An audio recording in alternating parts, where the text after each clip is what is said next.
Bismillahirrahmanirrahim. Yang kita hormati bersama, tadi ada Bapak Sekda, ada Bapak Wakil DPRD Natuna, dan para jemaah semuanya. Saya ucapkan Assalamualaikum warahmatullahi wabarakatuh. Waalaikumsalam warahmatullahi wabarakatuh. Natuna itu indah, tapi banyak yang nggak tahu sama Natuna. Teman-teman di Batam pun baru pertama tadi datang ke Natuna. Masya Allah ya. Alhamdulillah kita bisa sampai ke Natuna dan antum hidup di Natuna. Kayaknya banyak yang hasut sama antum, kenapa antum hidup di Natuna gitu ya. Alhamdulillahilladzi la yansa man dzakarah. Segala puji bagi Allah Jalla Jalaluh, yang Allah itu tidak akan melupakan orang yang selalu ingat sama Allah. Maka Allah sering mengingatkan kita, fadhkuruni adzkurkum, kata Allah. Kalian ingatlah sama aku, kata Allah. Kalian ingatlah sama aku, pasti aku ingat sama kalian. Alhamdulillahilladzi la yukhayyibu man raja. Segala puji bagi Allah Jalla Jalaluh, yang tidak akan pernah mengecewakan orang yang berharap kepadanya. Kita itu sering kecewa tatkala menggantungkan harapan kita kepada manusia, siapapun dia. Sebesar apapun kekuasaan dia, dia tetap manusia. Dia bisa lupa, dia bisa sakit, bahkan dia mati. Tapi tatkala seorang hamba itu menggantungkan harapannya kepada Allah, antum nggak akan pernah kecewa. Nabi Ayub alaihissalam, beliau dikasih penyakit yang menyebabkan manusia meninggalkan beliau. Beliau jatuh miskin, anak-anaknya meninggal dunia, kerjaannya juga nggak ada, dikucilkan oleh masyarakat. Ketika beliau berdoa mengatakan kepada Allah, Allah berfirman, wa ayyuba idh nada rabbahu anni massani ad-dhurr wa anta arhamur rahimin. Dan Ayub ketika dia menyeru Tuhannya mengatakan, Rabbi idnada rabbahu anni massani ad-dhurr, aku ini disentuh sama penyakit, wa anta arhamur rahim, dan engkau adalah yang maha pengasih di antara yang mengasihi. Apa yang terjadi? Allah sembuhkan. Nabi Yunus alaihissalam tatkala berada di perut ikan paus ya. Apa doanya Nabi Yunus? Siapa yang hafal? Semuanya hafal insyaallah ya. Itu doa makrub kata Nabi SAW, doa orang yang tertimpa masalah. Kalau dia baca doanya Nabi Yunus, Allah akan kabulkan doanya. Nabi Yunus mengatakan, la ilaha illa anta subhanaka inni kuntu minadh dhalimin. Allahu Akbar. Beliau mengatakan tiada Tuhan yang berhak disembah kecuali Engkau. Maha suci Engkau, enggak ada kurangnya Engkau ya Allah, enggak ada aibnya Engkau ya Allah. Semua kesempurnaan milikmu, aku yang salah. Karena sebagian kita kadang-kadang menyalahkan Allah gitu loh. Seakan-akan kondisi dia sekarang itu ya, enggak seharusnya aku mendapatkan ini. Nabi alaihissalatu wasallam pernah mengatakan, wa'alam annama asabaka lam yakun liyukhti'ak. Engkau harus tahu bahwa yang menimpamu memang enggak akan pernah luput dari dirimu. Yang luput darimu memang enggak akan pernah menimpamu gitu. Maka segala puji bagi Allah yang tidak pernah mengecewakan orang yang berharap kepadanya. Alhamdulillahilladzi man tawakkala alaihi kafah. Segala puji bagi Allah yang barang siapa menyerahkan semuanya kepada Allah, dia bertawakal kepada Allah, Allah akan cukupi. Kita tuh kadang-kala punya masalah, kita nggak nyerahkan sama Allah. Oh, anak kenal fulan. Oh, anak masih punya tabungan. Anak punya ini. Anak. Hilangkan kalimat anak. Ganti dengan anta ya Rabbi. Semuanya milikmu ya Allah. Aku serahkan semuanya kepadamu ya Allah. Wa may yatawakkal 'ala Allahi fahuwa hasbuh. Barang siapa yang bertawakal kepada Allah, maka Allah akan mencukupi. Allahumma salli wa sallim ala abdika wa rasulika sayyidina wa maulana Muhammadin wa ala alihi wa ashabihi ajma'in. Ya Allah, semoga salawat dan salam, berkah dan nikmat senantiasa Engkau curahkan untuk hamba kekasih-Mu, untuk baginda Nabi kita Muhammad alaihi salatu wassalam, untuk keluarga beliau, untuk istri-istri beliau. Siapa yang menyebutkan 9 istri Nabi SAW yang beliau meninggal dunia, 9 itu masih hidup? Nah, fadhal.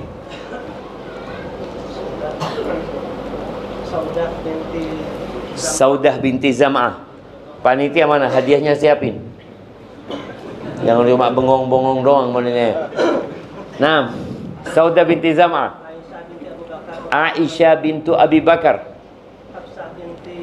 Hafsah bintu Umar. Ummu Habibah Ramla bintu Abi Sufyan. Ummu Salamah binti Abu Umamah. Ummu Salamah Hind binti Abi Umayyah.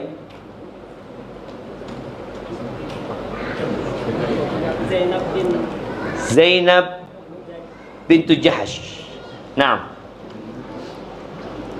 Maimunah binti Al-Harith. Maimunah bintul Harith. Juwairiyah bintul Harith. Satu lagi. Mana hadiahnya jemaah? Oh, jangan diambil di mana hadiahnya? Satu lagi, Sofiyah bintu Huyai bin Akhtab. Hadiahnya bentar lagi nyusul bang ya. Lagi dipancing hadiahnya kayaknya sama. Iya, kita tuh masa nggak kenal sama istri-istri Nabi? Malulah jemaah. Tuh apa Ustaz? Hubungan kita sama istri Nabi? Siapa yang tahu? Apa hubungan kita sama istri-istri Nabi? Nah, ibunda kita. Wa azwajuhu ummahatuhum. Kata Allah Jalla Jalal, dan istri-istri beliau itu ibunda-ibunda orang beriman gitu loh.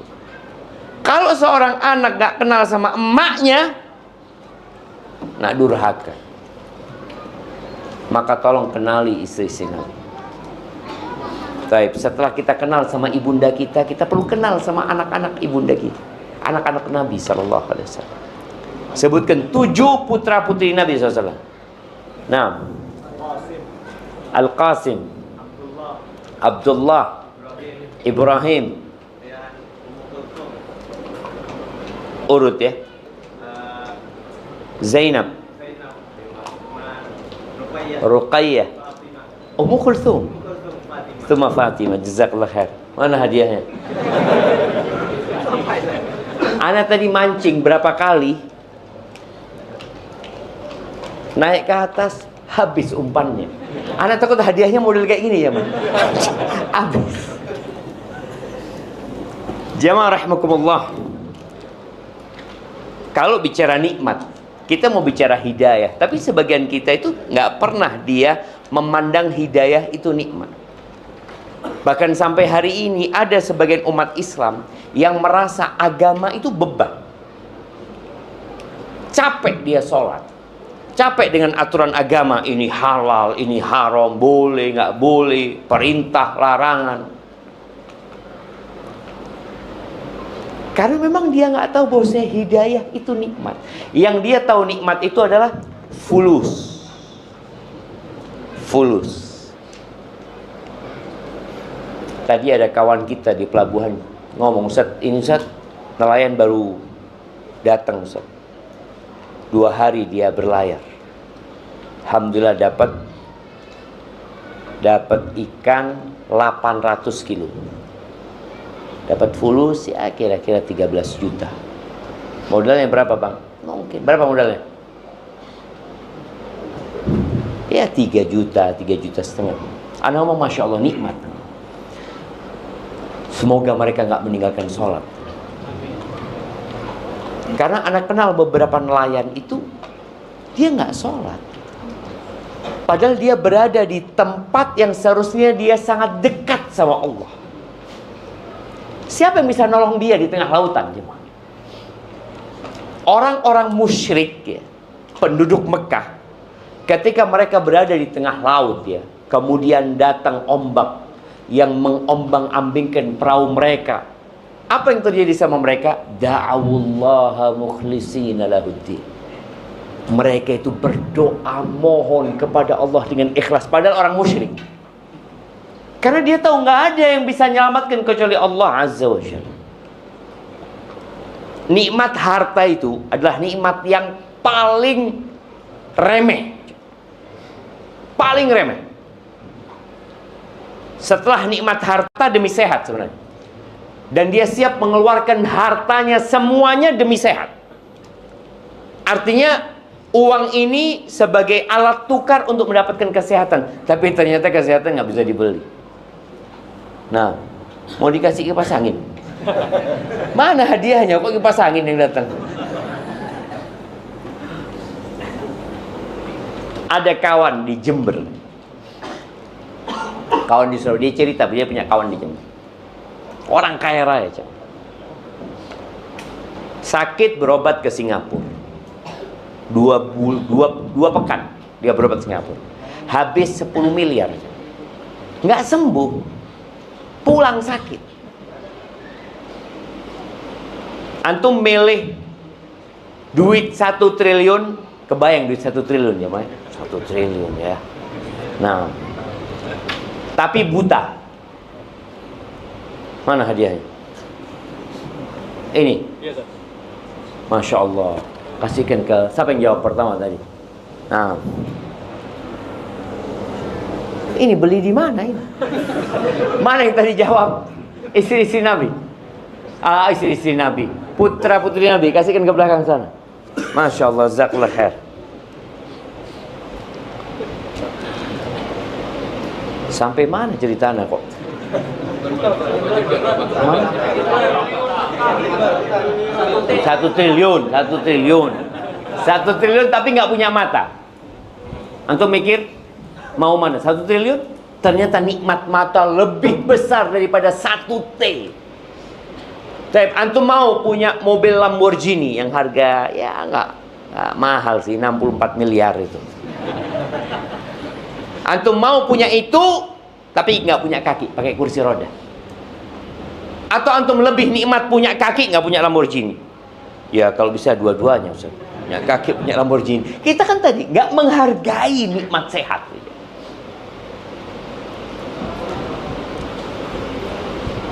Antum pernah lihat orang yang harus cuci darah? Terus cuci darah, tiap pekan 2 kali cuci darah, cuci darah. Kita nggak cuci darah, nggak bersyukur, mau. Tapi di atas nikmat sehat ada satu nikmat. Namanya nikmat apa? Aman. Siapa yang nggak jawab aman? Masya Allah, masih ada hadiah. Kasih yang kecil aja, kita kasih.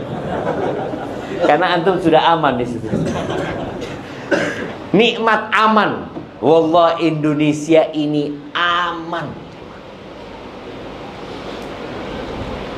Kalau antum di Gaza, antum akan merasakan tidur nggak nyaman. Antum mau punya duit, apa gunanya fulus kalau nggak aman? Sehat badan, apa gunanya sehat?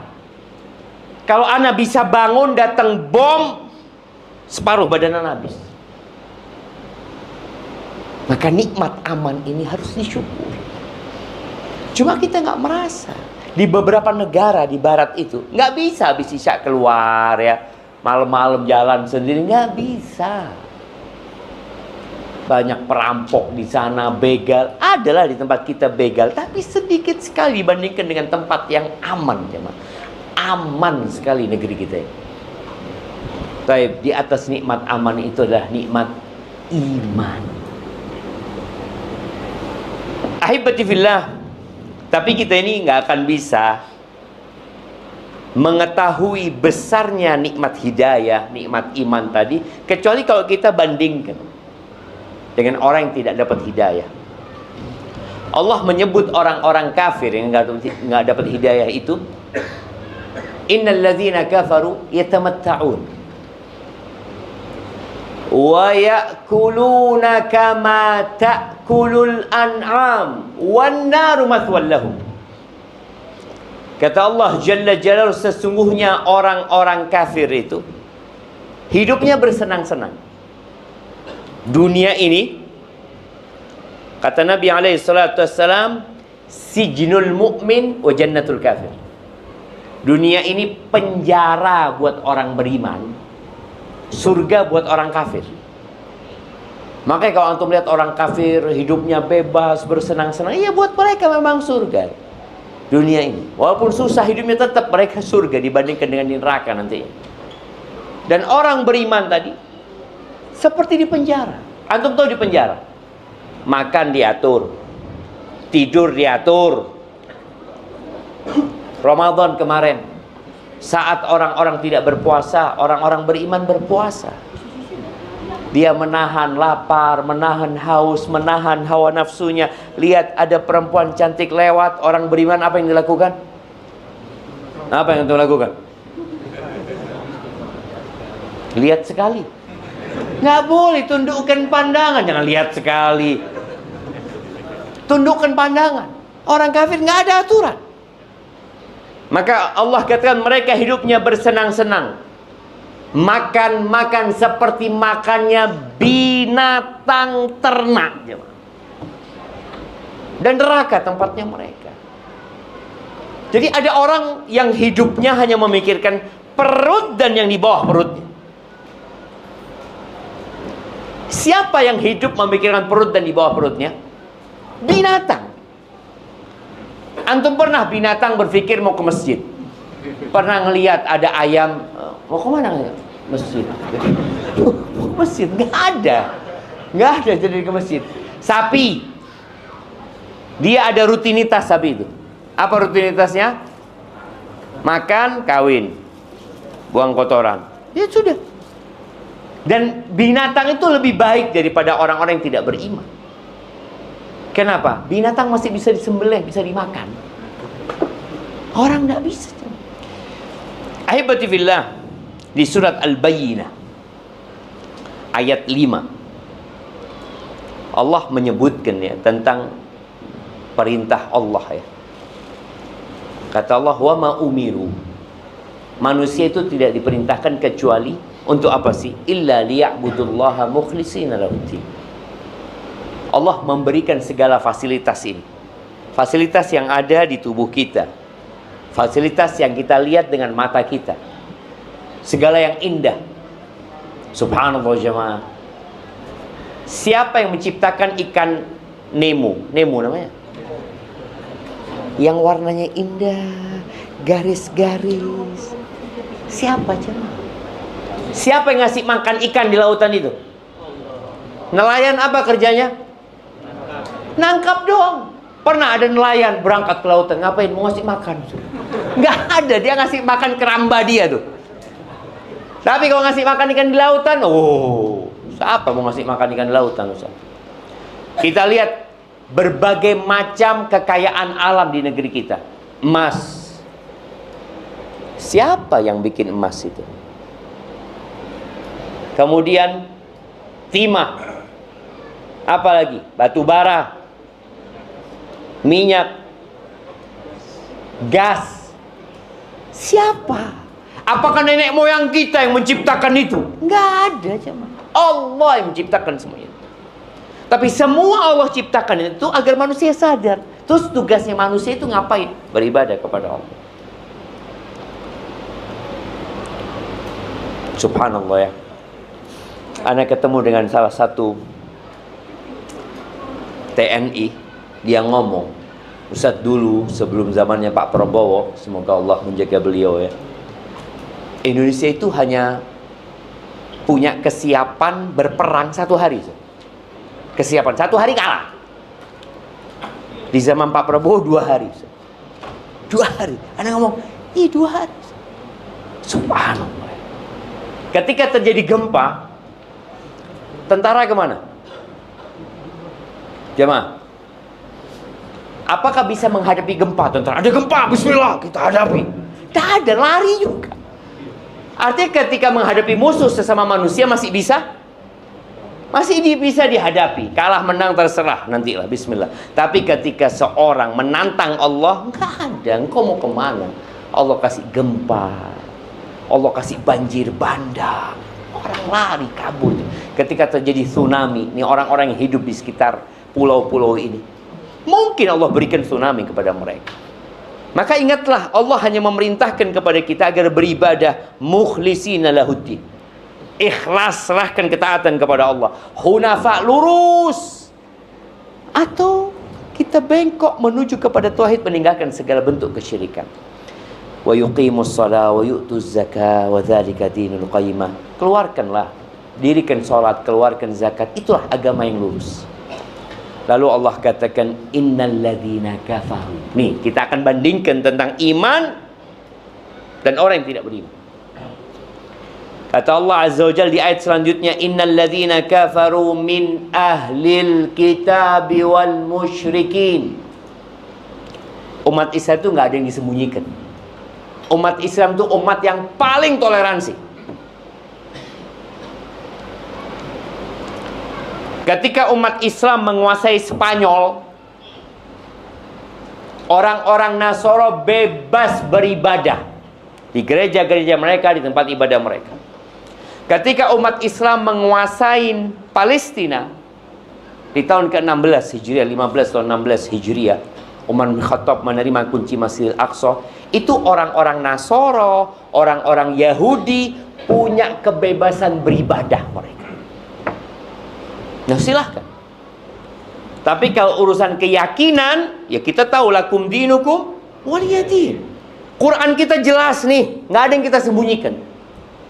Nggak ada kitab umat Islam yang disembunyikan. Jangan sampai orang-orang tahu, nggak ada, ini jelas. Surat Al-Bayyinah, Allah mengatakan innal ladzina kafaru min ahlil kitabi wal musyrikin fi nari jahannam khalidina fiha. Ini keyakinan kita. Dan Allah sebutkan itu. Sesungguhnya orang-orang kafir dari kalangan ahlul kitab, Nasara dan Yahudi, atau Yahudi dan Nasara, wal musyrikin, dan mereka orang-orang musyrik. Di mana tempat mereka? Fi nari jahannam, di neraka jahannam. Kalau mereka mati di atas kekufuran mereka. Berapa lama di neraka jahannam? Khalidina fiha, kekal selama-lamanya di sana. Lalu Allah memberikan sebuah vonis, ya, ulaika hum syarrul bariyah. Mereka itu adalah sejahat-jahatnya makhluk. Sejahat-jahat. Allah murka sekali, jemaah, dengan orang-orang kafir. Subhanallah, ya. Allah menyebutkan di surat Al-Maidah ayat 36, supaya kita bisa bandingkan tuh nikmat hidayah dengan segala nikmat yang ada di muka bumi.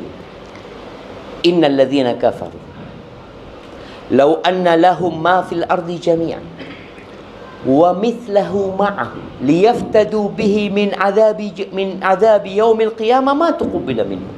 Seandainya orang-orang kafir itu memiliki bumi dan isinya, dua dia punya, bumi plus bumi satu lagi, milik dia semua. Kemudian mereka ingin menebus diri mereka agar tidak diazab pada hari kiamat, ma tuqbila minhum, nggak akan diterima. Nggak akan diterima dari mereka. Allah tuh nggak minta banyak dari manusia. Allah berikan segala fasilitas. Allah cuma minta apa? Engkau katakan la ilaha illallah, engkau dirikan sholat, engkau tunaikan zakat. Semuanya dikasih sama Allah. Dan apabila seorang hamba melakukan ketaatan kepada Allah, Allah sediakan surga yang luasnya bukan seluas Natuna aja. Kalau tiap orang dapat pulau sebesar Natuna, orang kaya nggak orang itu? Orang kaya. Kalau seluas Indonesia jadi milik dia sendiri, kaya banget. Surga itu seluas langit dan bumi. Dan orang terakhir yang masuk surga itu mendapatkan 10 kali lipat dunia. Terakhir masuk surga. Allah nggak minta banyak. Makanya Allah murka banget dengan orang-orang yang tidak menerima hidayah itu. Allah katakan nggak akan diterima. Yuriduna an yakhruju minan nar. Mereka teriak-teriak minta supaya bisa keluar dari api neraka. Wa ma hum bikharijin. Nggak ada ceritanya keluar dari neraka. Ketika seorang dipenjara di muka bumi ini, ada harapan dia keluar. Ustaz, dia seumur hidup. Ya seumur hidup dia mati, selesai Ustaz. Ada harapan dia keluar, selesai dari azab dunia. Tapi azab akhirat nggak ada. Mereka teriak-teriak mau keluar. Bahkan mereka pernah manggil malaikat Malik. Nanti Allah ceritakan itu. Wa nadau ya Malik, ya Malik. Mereka teriak-teriak, wahai Malik, liyaqdi alaina rabbuk. Mintakan kepada Tuhanmu supaya kita dimatikan. Dari dahsyatnya siksa mereka minta mati. Sama Malik didiamkan. Nggak dijawab. Terus mereka teriak-teriak. Di beberapa tafsir disebutkan 1000 tahun Malik diam. Setelah 1000 tahun Malik mengatakan innakum makithun, kalian akan tetap di sana. Mereka disiksa batinnya, disiksa jasadnya. Walahum adzabun muqim, kata Allah, bagi mereka azab yang selama-lamanya. Kemudian subhanallah di surat Ali Imran ayat 91 Allah ceritakan tentang orang-orang kafir lagi. Innal ladzina kafaru wa matu wa hum kuffar. Sesungguhnya orang-orang kafir dan mati di atas kekafirannya. Kita semua bakal mati. Fir'aun mati, Nabi Musa juga mati. Namrud mati, Nabi Sulaiman juga mati. Nabi kita Muhammad alaihissalatu wasallam meninggal dunia. Nggak ada yang kekal di muka bumi ini, walaupun orang kaya. Apakah kita pikir kalau orang kaya itu Ustaz lebih lama kayaknya hidupnya Ustaz? Mana antum lihat seperti itu? Siapa yang punya Apple dulu? Steve Jobs. Steve Jobs masih hidup dia. Sekarang orang paling kaya di muka bumi siapa? Siapa sekarang? Warung. Warren Buffett. Udah kalah Jeff siapa? Hah? Jeff Bezos. Aduh, anak sama orang-orang itu udah kalah semua mereka. Kira-kira kapan dia mati? Kita lihat ini orang kaya pertama, nanti turun, nanti ganti lagi, terus terakhir mati semuanya.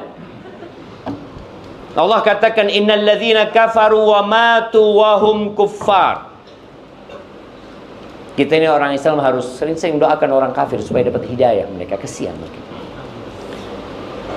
Sesungguhnya orang-orang kafir dan mereka mati di atas kekufurannya, apa kata Allah? Falayyuqbala min ahadihim mil'ul ardi dhahaban walau iftada. Tidak akan diterima tebusan dari mereka, dari salah satu dari mereka, satu orang nih, kalau dia menebus dirinya dengan sepenuh bumi ini emas.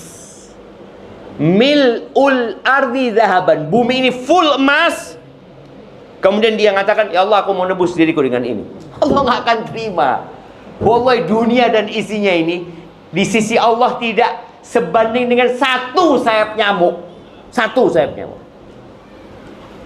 Nabi SAW pernah mengatakan kepada para sahabatnya, dunia ini dibandingkan dengan akhirat seperti seorang yang meletakkan jarinya fil yam. Dia masukkan di laut. Ada yang tersisa di tangannya nih jamaah. Nih ada berapa tetes di tangan Anda. Kata Nabi SAW, ini sisanya dunia. Samudra itulah akhirat jamaah. Dan tetesan ini diperebutkan oleh 8 miliar manusia. Yang samudra luas, kita kadang-kala malas. Allah Azza wa Jalla mengatakan, bal tu'thirunal hayatad dunya. Kalian lebih mementingkan kehidupan dunia. Yang dipikirkan terus dunia. Wal akhiratu khairu wa abqa. Akhirat itu lebih baik dan lebih kekal. Kenapa kok? Rebutan yang satu tetes dan meninggalkan yang samudra. Karena lemahnya iman kita. Ini Allah katakan, "Falan yuqbala min ahadihim mil'ul ardi dhahaban wal iftada." Supaya kita tahu nikmat hidayah. Jadi kalau hidayah itu dibandingkan dengan sepenuh bumi ini emas, tetap lebih nikmat hidayah dari Allah Azza wa Jalla. Ulaika lahum adzabun alim wa ma lahum min nasirin. Mereka akan mendapatkan azab yang pedih dan mereka gak akan ada yang menolong mereka. Ahibati fillah, siapa yang ingat kisah tukang sihirnya Fir'aun? Tukang sihirnya Fir'aun itu ketika di pagi hari, dia itu ngomong sama Fir'aun, kita dapat apa kalau kita menang? Oh, kalian akan menjadi orang-orang yang dekat sama aku, kata Fir'aun. Oh, siap. Di waktu pagi, di sore hari mereka sudah disalib di pohon-pohon, dibantai sama Fir'aun. Fir'aun mengancam mereka, innahu lakabirukum alladhi 'allamakumus sihr. Oh, kata Fir'aun, Musa ini guru kalian yang ngajarin sihir sama kalian. Aku, kata Fir'aun, akan potong kalian secara silang, kaki dan tangan. Wala usallibakannakum fi judhu'in nakhl. Aku akan salib kalian di pohon-pohon kurma. Apa kata tukang-tukang sihir itu? Faqdi ma anta qadhin.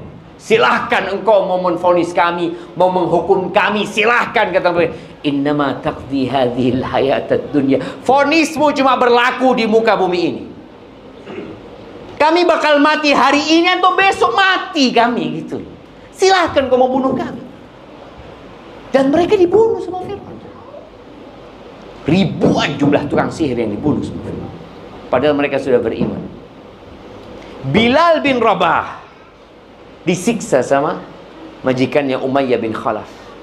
Ketika sudah masuk waktu panas, ya, Bilal dikeluarkan seperti binatang, dijemur di bawah terik matahari, dikasih batu di atas perutnya, dibawa keliling, diarak di kota Mekah. Tawarannya cuma apa? Udah, engkau keluar dari Islam, selesai, engkau selamat, kata dia. Kata Bilal bin Rabah, ahadun ahad. Allah itu esa. Allah itu esa. Dia siap mengorbankan nyawanya daripada harus selamat dari siksaan, tapi kemudian masuk neraka. Apa gunanya? Masyitatu binti Fir'aun. Siapa yang tahu namanya? Masyitah binti Fir'aun. Masyitah itu artinya tukang sisir. Binti Fir'aun, putrinya Fir'aun. Jadi Masyitah ini pekerja, tukang sihir. Profesinya itu nyisirin putrinya Fir'aun. Suatu hari Nabi SAW ketika Isra Mi'raj, beliau mencium aroma yang wangi sekali. Nabi SAW tanya sama Jibril, aroma apa ini Jibril? Oh, kata Jibril, ini aromanya Masyitatu binti Fir'aun wa abna'iha. Ini aromanya tukang sisirnya putrinya Fir'aun dan anak-anaknya. Loh, gimana ceritanya? Jadi suatu hari ketika Masyitah menyisir rambut putrinya Fir'aun, sisirnya jatuh. Ini ceritanya Jibril. Kemudian dia mengatakan Bismillah dengan nama Allah. Kata putrinya Fir'aun, Abi, Allah yang kau maksud itu bapakku. Kata Masyitah ini, lah, bukan. Rabbi wa Rabbu abiki. Allah itu Tuhanku dan Tuhan bapakmu. Oh, kau punya Tuhan selain ayahku tadi. Aku laporkan kepada ayahku. Silahkan. Dipanggil Masyitah, ditanya, iya kata dia, Allah itu Tuhanku dan Tuhanmu. Dikumpulkan anak-anaknya, kemudian dia masak di kuali yang cukup untuk 1 ekor sapi, ya, minyak dimasak di sana. Kalau engkau tetap mengatakan ada Tuhan selain aku akan masak anak-anakmu. Bayangin jamaah, Gimana ibu dihadapkan ke satu masalah, anak-anaknya mau dimasak hanya gara-gara la ilaha illallah. Tadi Anda sampaikan, umat Islam itu umat yang paling toleransi. Ketika umat Islam menguasai Palestina, menguasai Spanyol, semua agama boleh. Tapi ketika Spanyol dikuasai lagi oleh Katolik pada waktu itu, oleh Ratu Isabella dan Raja God, nggak ada Muslim, nggak boleh ada satupun Muslim, nggak boleh. Imma dia keluar dari Spanyol atau masuk ke agama Kristen. Kita nggak ada dalam Islam itu la ikraha fid din, nggak ada pemaksaan dalam beragama. Allah mengatakan faman syaa'a falyu'min wa man syaa'a falyakfur. Yang mau beriman monggo, yang mau kafir monggo. Allah nggak butuh sama ibadah kita. Tapi yang jelas semua ada konsekuensi. Fir'aun nggak terima, nggak boleh, nggak boleh ada agama lain di negeri itu. Maka akhirnya satu persatu anaknya Fir'aun, anaknya Masyitah dimasukkan ke kuali, dimasak sampai jadi tulang belulang. Gimana ibu ya? Ya Allah, kalau antum melihat anak antum dipukulin orang, antum nggak akan nerima. Yang kedua, yang ketiga, sampai yang digendongannya. Ketika yang disusui ini mau dimasukkan, Masyitah nggak kuat dia. Allah kuatkan. Tuh bayi bisa ngomong. Karena ini sudah selesai, anak-anaknya sudah masuk semua, tinggal satu. Maka Allah kuatkan, ya Ummah, innaki ala haqqi Ummah. Ummah, engkau berada di atas kebenaran. Api dunia ini lebih ringan daripada api akhirat. Masuk. Ahibati fillah, tatkala seorang hamba sudah menjadi muslim, tapi dia tidak merasakan nikmatnya Islam, berarti ada masalah di keislaman dia. Maka perlu belajar. Kebanyakan kita itu Islamnya keturunan. Alhamdulillah, alhamdulillah, bapak kita Islam, ibu kita Islam, kita jadi Islam. Tapi tolong nikmat Islam ini dijaga. Bagaimana cara menjaganya? Ya belajar tentang agama kita. Allah turunkan Al-Quran yang tidak ada keraguan di dalamnya.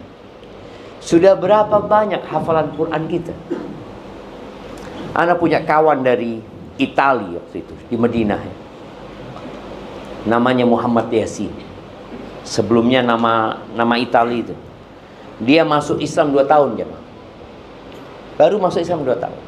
Belajar di Madinah, alhamdulillah, dia sudah hafal 20 juz Al-Quran. Sebagian kita sejak lahir Islam sampai umur 60 tahun, berapa juz? Allahu a'lam. Kan gak wajib Ustaz. Oh. Disinilah ketika seorang dapat nikmat hidayah, tolong dijaga nikmat hidayah ini. Kita memang tahu di sekolah-sekolah yang umum pelajaran agama itu cuma 2 jam. 2 jam. SD 2 jam. SMP 3. 2 jam. SMA sama. Kuliah 2 SKS. 1 semester. Habis gitu nggak ketemu pelajaran agama lagi. Udah sama tinggal agama. Ya Allah, kok sama tinggal sama agama?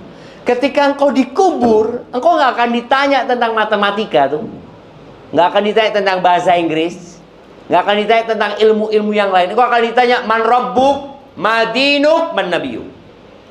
Engkau akan ditanya siapa Tuhanmu, apa agamamu, agamamunya apa? Oh, kalau itu bisa Islam saja. Ya semua orang kalau nyontek bisa. Tapi ini pertanyaan bukan berdasarkan hafalan, tapi berdasarkan keyakinan dan keimanan. Man nabiyuk, siapa nabimu? Kita kadang-kadang nggak kenal. Maka tolong dipelajari. Nabi alaihi salatu wasallam mengatakan talabul ilmi faridatun ala kulli muslim. Menuntut ilmu, yakni ilmu agama ini adalah kewajiban buat setiap muslim. Bukan sunnah, jemaah.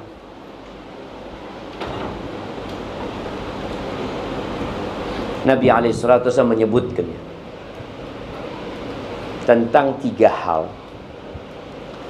Barang siapa yang punya 3 hal ini, maka dia akan merasakan nikmatnya menjadi muslim, manisnya hidayah. Kemarin Ramadan di masjid kita ini sholatnya berapa rakaat? 11 rakaat. Berapa juz setiap malamnya? 4 halaman itu 11 rakaat. 8 halaman. Oh, 8 rakaat 4 halaman. Masya Allah jemaah. Kok bisa ya? Oh, udah banyak itu Ustaz. Alhamdulillah Ustaz. Nabi kita Muhammad alaihi salatu wassalam, beliau mengatakan kepada Bilal, "Qum ya Bilal fa'arihna bis salat." Bilal, ayo bangkit Bilal, bikin kami istirahat dengan solat. Solat itu jadi tempat istirahat. Antum mau nggak ke tempat wisata cepat-cepat? Yohana mau istirahat di sini, kata dia. Loh, iya sudah bismillah. Berapa menit tuh? 11 rakaat? Setengah jam? Setengah jam ya? Ayo cukup sudah. Lu tunggulah. Nginep lah kita di sini. Dia mau nginep. Tapi kalau suruh baca Quran, pernah ada yang mau nginep di masjid? Aduh, Ustaz. Jangan berlebih-lebihan dalam beragama. Yang biasa-biasa aja. Iya, kita ini biasa-biasa aja. Nabi Muhammad alaihi salatu wassalam, 1 rakaat 5 juz. 1 rakaat, bukan 11. 1 rakaat beliau baca Al-Baqarah. Selesai Al-Baqarah masuk ke An-Nisa di hadis itu. Habis An-Nisa masuk ke Ali Imran. Itu 5 juz lebih. 1 rakaat. Dan beliau sudah tua. Kok kuat Ustaz ya? Karena dia merasakan nikmatnya. Sebagian kita kan gak menikmatin ibadahnya. Dia hanya menjalankan kewajibannya, sudah selesai. Tapi ketika seorang menikmatin ibadahnya, maka subhanallah. Ada sahabat itu, diriwayatkan tentang Utsman bin Affan, dia masuk ke Masjidil Haram, dia salat Allahu Akbar 1 rakaat jemaah. Dia baca Al-Baqarah, baru rukuk ketika membaca Minal Jinnati wan Nas. 30 juz 1 rakaat. Allahu Akbar. Kayak apa? Al-Imam Syafi'i rahimahullahu ta'ala, di bulan Ramadan beliau menghatamkan Al-Quran 60 kali. Sehari berapa kali? 2 kali. Kita sebulan? Sebulan belum tentu sekali Ustaz. Kok bisa Ustaz? Kata Nabi alaihi salatu wasallam, "Thalathun man kunna fihi wajada bihinna halawatal iman." Ada 3 perkara, barang siapa yang mendapatkan 3 perkara ini, maka dia akan merasakan manisnya iman. Ya Allah, senang jadi orang beriman. Nikmat.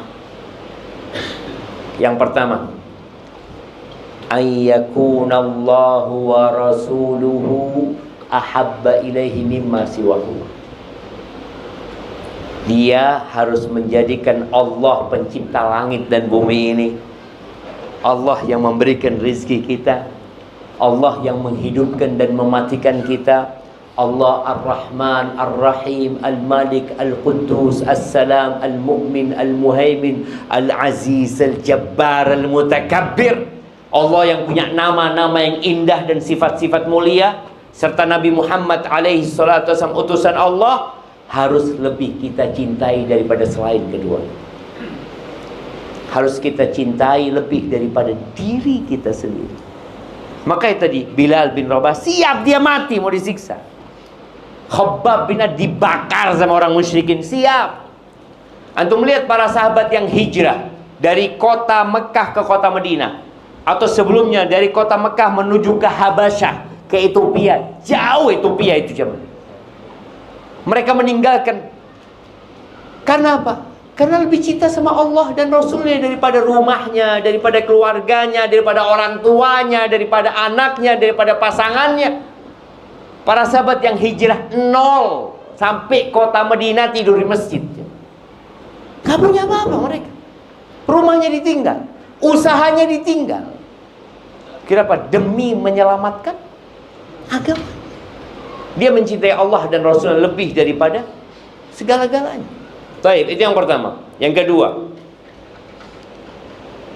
ayyakun Allah wa rasuluhu ahabba ilaihi mimma siwahuma. Yang kedua, ayyuhibbal mar'a la yuhibbuhu illa lillah. Dia tidak mencintai orang kecuali karena Allah. Apakah kita perkumpulan kita ini punya kelompok. Nelayan punya kelompok nelayan masing-masing, ya. Mungkin yang satu profesi dokter punya ya kelompok di sana, ya. Semua punya komunitas lah. Apakah kita mencintai orang itu karena Allah atau karena maslahat? Kebanyakan hubungan antara manusia ini karena dunia. Dia, kenapa engkau kok suka sama fulan? Oh, teman motor, Ustaz. Karena kerjanya naik motor aja sama dia. Bukan karena Allah dia mencintai. Bahkan kadangkala kita lebih cinta kepada kawan kita yang bermaksiat daripada kepada lawan kita yang taat. Karena kecintaan kita bukan karena Allah lagi. Karena urusan dunia. Baik. Masya Allah. Sisa waktu 15 menit. Anda lihat sebagian jamaah sudah mulai lapar. Lapar antum jamaah? Belum lapar mereka. Dia kadang-kadang mencintai orang lain tadi karena urusan dunia. Suami istri, nggak ada lagi karena Allah kan jamaah. Tapi antum nih kumpul di masjid ini karena Allah.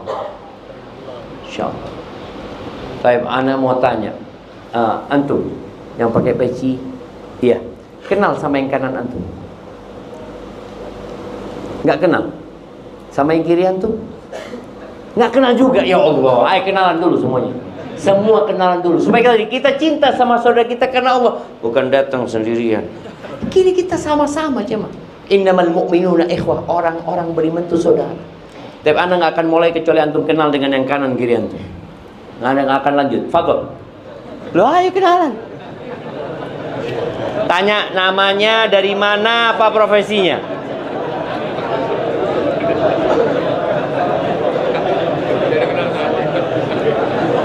Ibu-ibu juga di atas. Ibu-ibu di atas tolong kenali kanan kirinya. Ana akan tes bentar lagi ya. Nah.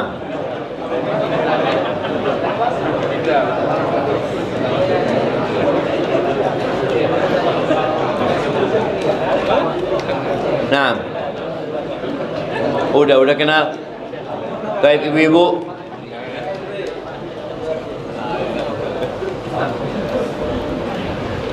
Baik, ana mau tanya sama bapak itu yang peci hijau. Siapa yang di kanan namanya?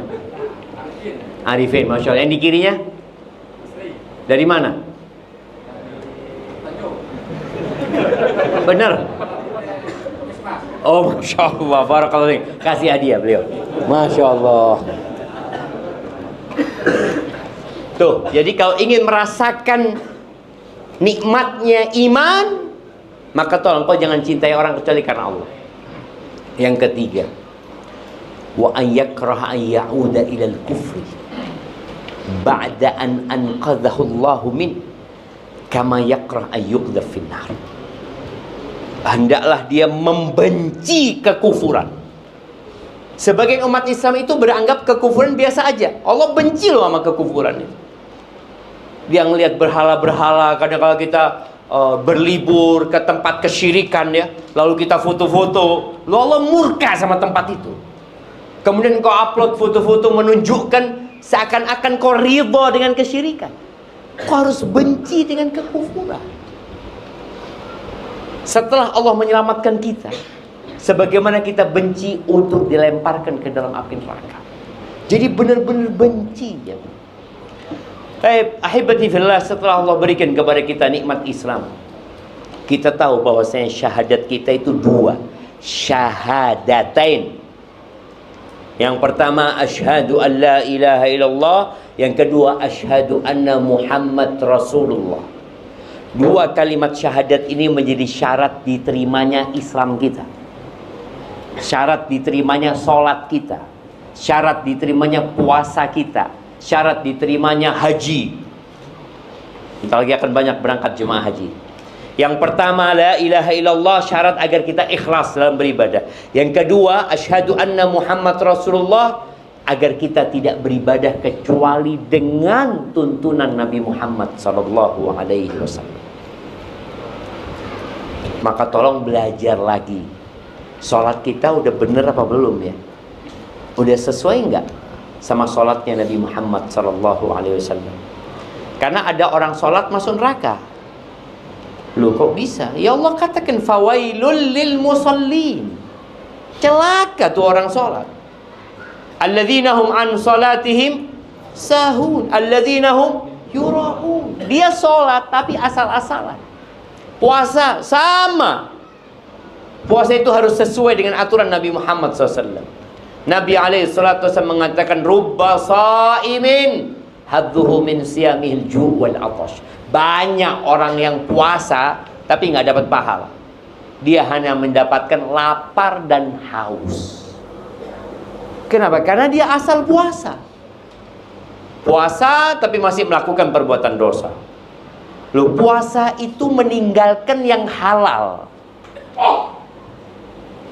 Air ini halal apa enggak? Bismillah. Ketika antum puasa, antum nggak minum ya? Istri antum halal apa enggak? Lewat istri antum. Antum tundukkan pandangan. Loh, bang, aku istrimu bang. Afwan, puasa sekarang. Artinya dia itu yang halal dia tinggalkan. Apalagi yang haram. Bagaimana orang yang halal ditinggalin, yang haram dikerjain di Ramadan? Allah murka. Nggak ada gunanya puasamu. Ya hanya sekedar nahan lapar dan haus, akhirnya dapat pahala apa? Dapat pahala yang lapar dan haus itu. Maka tolong kita yang sudah muslim belajar lagi bagaimana supaya ibadah kita. Makanya kenapa pemerintah kita untuk haji ya, itu memerintahkan kepada masyarakat untuk benar-benar belajar manasik haji. Karena banyak orang itu berangkat haji karena mampu saja, tapi nggak tahu dia. Nanti gimana? Wah, apa katanya ustadz di sana sudah. Loh, satu kloter itu ustadznya berapa? Satu cuma. Satu kloter kadang-kala berapa jumlahnya? Bisa 400. Di sini berapa? 400 orang satu kloter. 400. Bayangin ustadznya cuma satu. Ini jamaah kalau sudah hilang ketika tawaf ya, hilang gitu ya, dia nggak tahu. Anak terus ngapain dia sekarang ya? Maka perlu belajar. Jadi ketika ibadah itu jadi wajib, maka dia wajib mempelajari.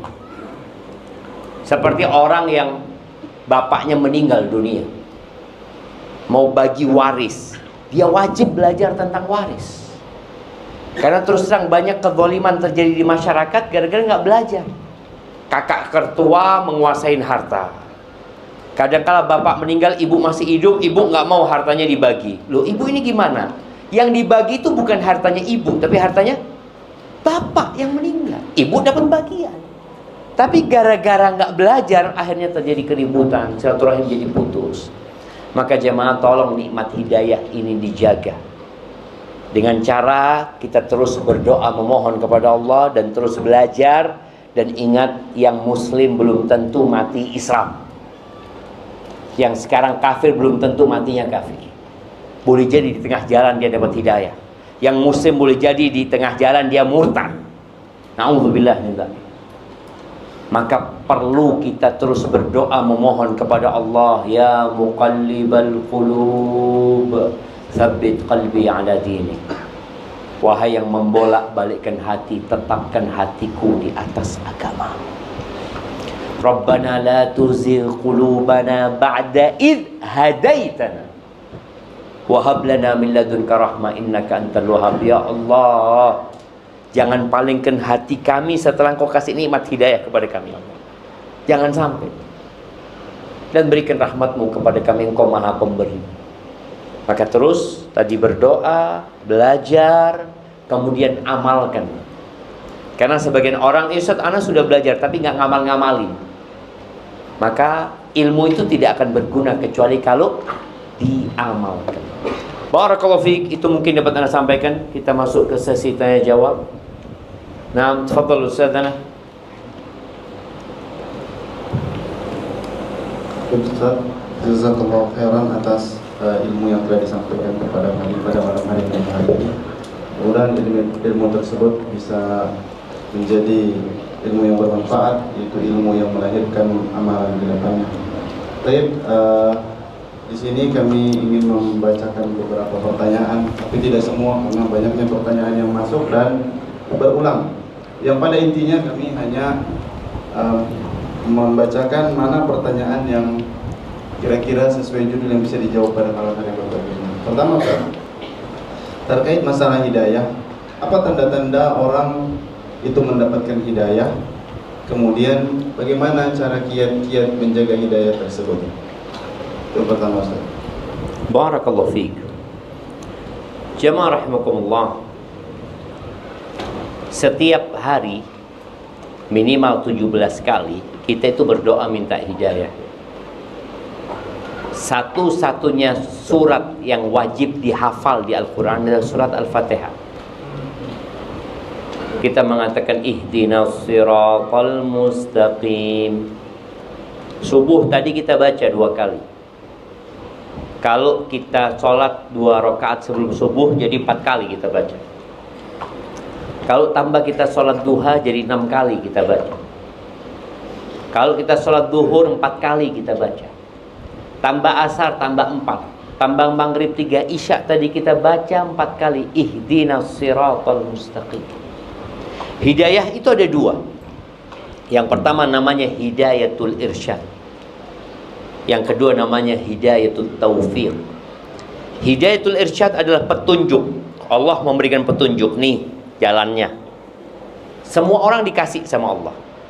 Inna hadzal Qur'an yahdi lillati hi aqwam. Ini Quran menunjukkan kepada jalan yang paling lurus. Semua manusia dikasih hidayah, petunjuk itu. Makanya Allah turunkan kitabnya, Allah utus rasulnya. Tapi ternyata tidak semua orang menjalankan hidayah tadi. Hidayah petunjuk tadi. Seperti seorang umpamanya dikasih tahu kalau naik motor harus pakai helm. Itu petunjuk. Dikasih arahan. Tapi apakah semua orang ngikutin petunjuk itu? Enggak. Yang kedua adalah hidayah itu taufik. Hidayah di mana Allah menggerakkan hati kita, kemudian kita menjalankan hidayah tersebut. Maka setiap salat kita minta ihdinas siratal mustaqim. Dua-dua hidayah itu kita minta kepada Allah Azza wa Jalla. Abu Thalib, paman Nabi alaihi salatu wassalam, beliau mendengarkan Al-Quran langsung dari mulut Nabi alaihi salatu wassalam. Abu Jahal juga, Abu Lahab juga, Umayyah bin Khalaf juga. Mereka mendengarkan ayat-ayat Quran dibacakan langsung. Tapi mereka tidak menerima hidayah tadi. Maka Allah mengadab mereka. Jadi kalau bicara apa tanda-tanda orang dikasih hidayah, ya tanda yang pertama tadi, dia baca Quran, dia dengarkan ustaz ceramah, dia udah dikasih hidayah, kasih petunjuk. Tapi tinggal bagaimana dia mau mengamalkan atau tidak.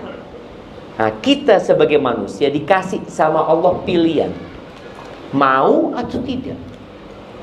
Maka ketika seorang mendapatkan hidayah, artinya dia dulu nggak ngerti. Ana terus terang Ustaz, dulu itu nggak pernah sholat Ustaz. Tahu-tahu ada orang datang ngajak ana sholat. Ana wallahi dulu itu nggak pernah datang pengajian Ustaz. Ana Islamnya ya Islam biasa lah. Maksudnya biasa ya, nggak pernah nambah ilmu agama. Tahu-tahu ada sahib ngomong, ada kajian tuh di masjid apa? Nurul Falah. Ini hidayah, diajak. Ada yang nerima, ada yang enggak? Ayolah berangkat gitu dia. Nah, anak kayaknya belum dapat hidayah gitu. Loh, ini loh hidayahnya, ini diajak gitu loh. Dia nggak mau gitu loh, dia menolak tuh hidayah seperti itu. Jadi tanda-tanda orang dapat hidayah ya datang kepada dia petunjuk Allah Azza wa Jalla. Maka jangan disia-siakan ketika datang petunjuk. Dan kalau bicara bagaimana menjaga hidayah itu, dia tadi dengan kita menuntut ilmu, dengan kita terus berdoa ya. Kemudian kita jangan sampai salah berkawan. Tadi imam kita membacakan firman Allah tentang seorang yang menyesal ya. Wa yauma ya'addu dhalimu ala yadayhi yaqulu ya laitani ittakhadtu ma'ar rasuli sabila. Bagaimana ketika seorang menyesal pada hari kiamat, dia menggigit. Orang menyesal itu biasanya gigit jari aja. Tapi pada hari kiamat orang ini nggak gigit jari, dia gigit tangannya semuanya semua. Dia masukkan ke mulut. Dia mengatakan, andai kata aku dulu bersahabat dengan Rasul sallallahu alaihi wasallam. Ya laitani lam attakhid fulanan khalila. Ya wailata laitani lam attakhid fulanan khalila. Andai kata aku dulu enggak berkawan sama fulan, laqad adallani 'anidz dzikri ba'da idz ja'at. Dia itu menyesatkan aku setelah hidayah datang gitu loh. Tapi gara-gara sahib akhirnya dia berpaling. Maka jangan salah berkawan. Antum ketika kawannya suka main futsal, kira-kira diajak apa? Main futsal.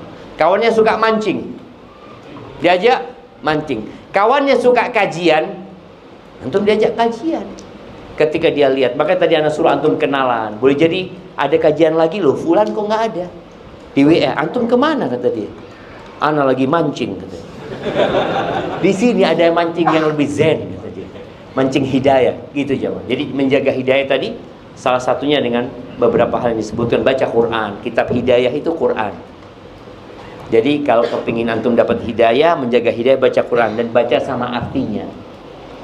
Karena kalau antum ngerti bahasa Arab nggak usah. Ada tadi sahib kita yang ngerti bahasa Arab. Siapa? Masya Allah.